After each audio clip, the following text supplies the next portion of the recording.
Apart from technology and the issue of education, the global security threat will also be brought to the table for discussion. And the question that has been raised by the organizers is, how can societies prepare for a rapidly changing security landscape in which emerging technologies also play a key role? So how can technology help to make available a much more safer environment? Well, most technology, if managed for positive purposes and intention, will clearly make us better and safer. It is what you do with the technology. The same technology that can protect your home can allow someone else to come in. The same technology that can save a life can be used to destroy. So usually it is not technology itself, as you find in America with gun control. It's not the technology itself that it's a cause of worry. It is what the human mind intends to do with the technology that is the main concern. What do you do with the technology, and who has control over that technology? If people who want to create a better world have that technology, then technology will always improve human society. But if people who want to carry out destructive activities have access to any technology, as simple as a kitchen knife, it can be used for serious destruction. All right, thank you, Mr. Gabriel Idahosa, for your thoughts on the World Economic Forum coming up in Davos clusters. I know that you still stick around as we go on a break. We'll continue our conversation, but we will be turning our attention to infrastructure financing in the country. How well has the federal and state government fared in that regard, and what can be done to improve the situation? We'll be right back. Stay connected to the world with the Channels TV app for mobile to get all the stories around the world, available on Android, iOS, and Windows phones. Tap the expertise you trust. Touch the stories that touch you. Anytime, anywhere. Channels TV app for mobile. The news at your fingertips. Okay, welcome back to Business Morning. We still have Mr. Gabriel Idahosa here, an economist, and he will be talking to us this time around about infrastructure financing in the country. Thank you so much, Mr. Idahosa, for still being a part of the show. Thank you. Let's talk straight on. Infrastructure is very key to development, and we all know the state of Nigeria's infrastructure development in this regard. And the recent news about financing for infrastructure was the announcement by the federal government that it has approved the $200 million World Bank loan for Lagos State. And that brings to bear that how well are we taking the issue of infrastructure funding seriously? Well, the government will say it has always done that. Any government will tell you they are serious about infrastructure funding, but then you look at the budgets. The best you have got from budgets in recent times is perhaps 30–35% for capital, and then 70, sometimes 80% for recurrent expenses. So the word of government has never really been matched by action. And of course, that will always be a wrong way to try to build infrastructure, because you can't do much of financing of infrastructure from the Treasury budget every year. You have to look at sources of long-term funds outside the budget. The various sources, one of them, of course, you've mentioned, is long-term, low-cost borrowing from specialized development finance institutions, sometimes called social development finance institutions, like the IDA of the World Bank that gave the 200 billion, the Nigeria Trust Fund run by the Africa Development Bank. Those institutions provide long-term funding at low cost, but they are very few. So you will get what you can from that source. And then you look at the capital market. You can and do raise bonds. Even local government rates municipal bonds in some countries and build things like housing, markets, shopping malls in the local government area. The states can raise bonds to finance most of your infrastructure. So the capital market is very, very key going forward to raise funds. Also, of course, the public-private sector participation. That, again, the government at all levels needs to go heavily into that, because there's very little, as we see oil revenues going down, the rest of the sources of revenue struggling to rise to replace oil. You cannot have much from the regular annual budgeting process to go into infrastructure. So between public-private partnerships, long-term fund sources like the IDA, and then bonds from the capital market, government can have a combination of all those sources and ensure that they are able to attract investments into most infrastructures, which of course are mostly self-generating. Okay. A road can pay itself over time, for example. One of the challenges that have been noted in terms of funding for infrastructure is having bankable projects. Because the banks will tell you, okay, you want us to give this amount of money, okay, but where is the land you want to use for it?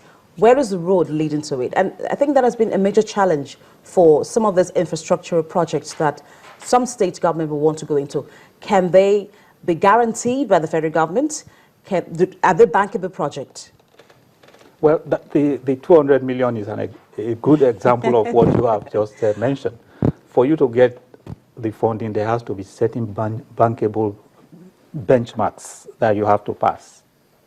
The facility itself, the framework, the policy framework, the guarantees where they are needed.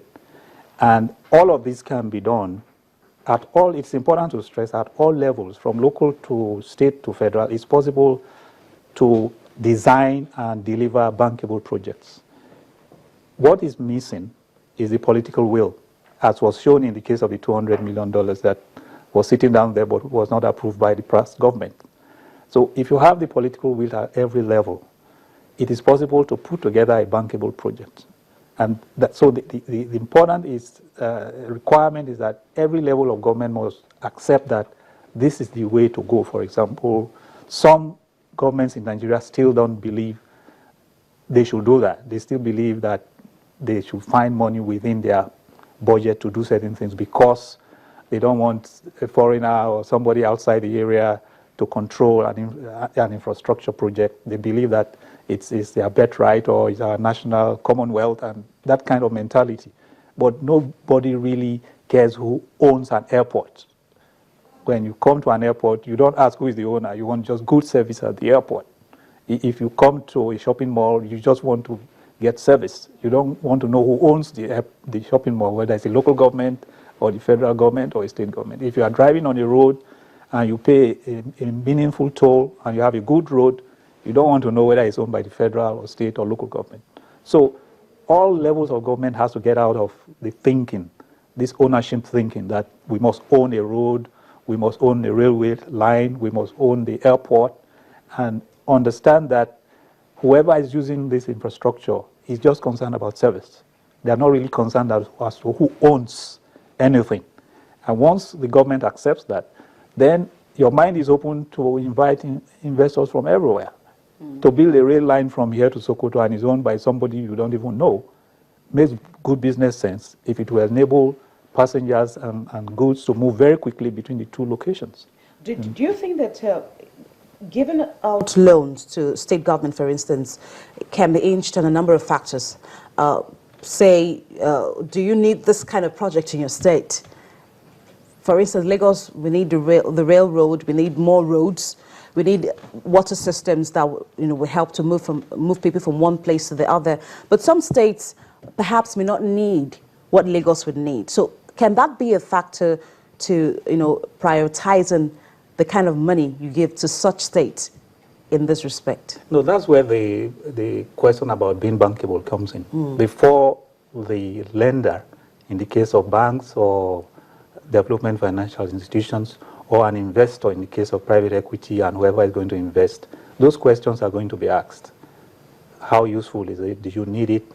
How cost effective can it be run? Can it generate its own cash? For example, a toll road or a shopping mall, or is it going to be paid for from the annual budget because it's a social service like a hospital? So all those questions are asked and everyone agrees it's bankable. For example, we need to build a hospital. It will not charge enough to recover, but government is able to pay for the hospital from annual budget over, say, a 10-year period. And everybody, government and the bankers and investors agree that given your projected incomes as a government, the repayment is easily affordable from your annual projections without serious impact on everything else you want to do as a government. So it comes down to being bankable, that the cash flows to pay for the cost of the infrastructure can be recovered from a foreseeable source, which is the project itself generating money, or from government budget over those years at a rate that will be affordable to the government. And now the issue of ensuring that the funds are used for the purpose for which they're being given is another issue. Not having to pocket this kind of money. Yes. And that's a big question when you talk about being bankable. It's bankable because management of the project is structured in such a manner that you are able to foresee the cash flows being properly secured and properly channeled to the objectives put in the business plan. So what that means is that whoever is lending or investing is going to ask a lot of questions about management. For example, a lot of investors will want to be part of management. They want to have people on the board and people in the management to ensure that the funds that are coming when the project starts running are properly managed, and the possibility of abuse of income from the project is reduced. Of course, you cannot completely eliminate anything run by human beings. You cannot eliminate any misuse completely. But part of making it bankable is to ensure that the management of the project is properly defined, and there are commitments as to how the proposed management will run. Okay. We hope that the state governments are listening, and of course ensuring that the monies that they get, whether from local or for financial institutions abroad, are used for the same purpose that they've been given. Thank you so much, Mr. Gabriel Idahosa, an economist and the chief executive of UHY Margie and Company. On that note, we've come to the end of Business Morning. Thank you so much, our viewers, for taking out time to watch. We do appreciate it, and we hope to see you again same time tomorrow. I am Bolaji Akinwale. Bye-bye.